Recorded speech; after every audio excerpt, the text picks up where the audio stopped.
संस्थापनार्थाय संभवामि युगे युगे।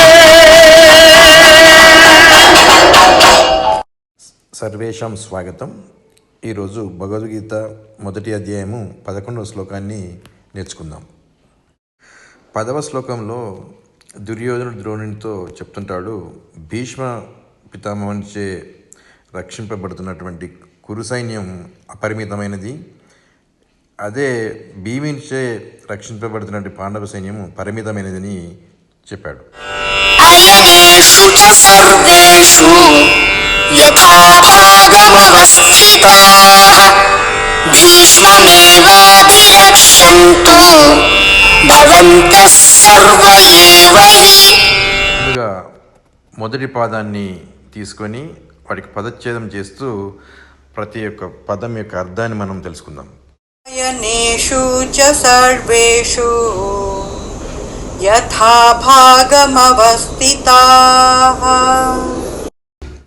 మొదటి పదము అయనేషు. అయనేషు అంటే అయన ప్లస్ ఇషు, అయనేషు.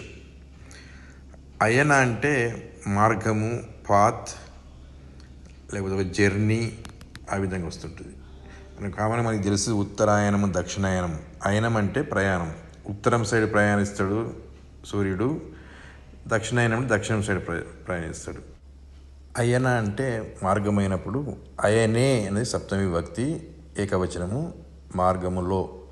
అయనేషు మార్గములలో, ప్లూరల్ ఇది. చ అంటే మరియు, సర్వేషు అంటే అన్ని, అన్నియును అని అర్థం వస్తుంది. యథా అంటే ఎలా అయితే. ఇప్పుడు మనం యథా యథా హి ధర్మస్య అన్నప్పుడు ఎలా ఎలా అయితే ధర్మం. సో ఇది యథా అంటే ఎలా అయితే. భాగం, భాగం అంటే ఒక పార్ట్, ఒక సెక్షన్, ఒక భాగం. అవస్థితాః ఇది ప్లూరల్. ఇక్కడ అంటే అవ ప్లస్ స్థితాః, అవస్థితాః.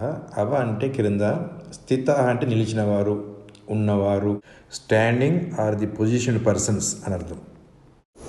భీష్మమేవాభిరక్షन्तు భవంతః సర్వ ఏవ హి. తర్వాతి పదము భీష్మమేవాభిరక్షन्तు. ఇది 4 పదాల యొక్క కలయిక. భీష్మం ప్లస్ ఏవ ప్లస్ అభి ప్లస్ రక్షంతు. భీష్మమేవాభిరక్షन्तు. భీష్మ అంటే ఇది ఒక నామవాచకం, భీష్ముడు అని. కానీ ఇక్కడ భీష్మం అని ఉంది. అంటే భీష్మం అంటే భీష్ముణ్ణి, ద్వితీయ విభక్తి. ఇంకా ఉదాహరణ చెప్పండి, ద్వితీయ విభక్తికి హనుమాన్ రామం పశ్యతి అంటే హనుమంతుడు రాముని చూస్తున్నాడు. సీతారామం స్మరతి అంటే సీతారాముణ్ణి స్మరిస్తుంది అంటే ద్వితీయ విభక్తి. ఏవ అంటే మాత్రమే. ఇక్కడ భీష్మం ఏవ అంటే భీష్ముణ్ణి మాత్రమే అని నొక్కి చెప్పినట్టు. ఇంకా ఏవకి ఎగ్జాంపుల్ చెప్పాలంటే అహమేవ కరోమి, నేను మాత్రమే చేస్తున్నాను. దేవాలయే పూజారి ఏవ ఆగచ్చతి, దేవాలయంలోకి ఒక పూజారి మాత్రమే వచ్చాడు. అభిరక్షంతు, ఇక్కడ రక్షతి అంటే ఏకవచన క్రియాపదము, థర్డ్ పర్సన్. రక్షత్తు అనేది ఇక్కడ మధ్యమ పురుష ఏకవచనం.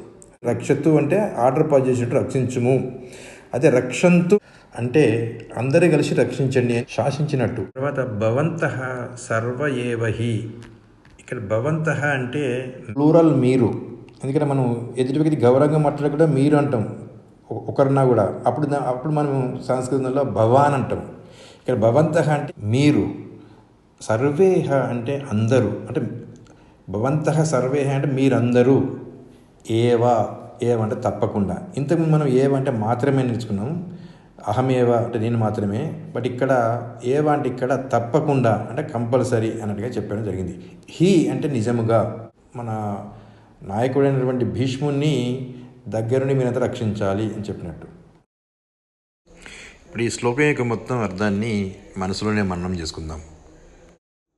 అయనేషు చ సర్వేషు యథాభాగమవస్థితాః భీష్మమేవాభిరక్షन्तు భవంతః సర్వ ఏవ హి. ధన్యవాదः.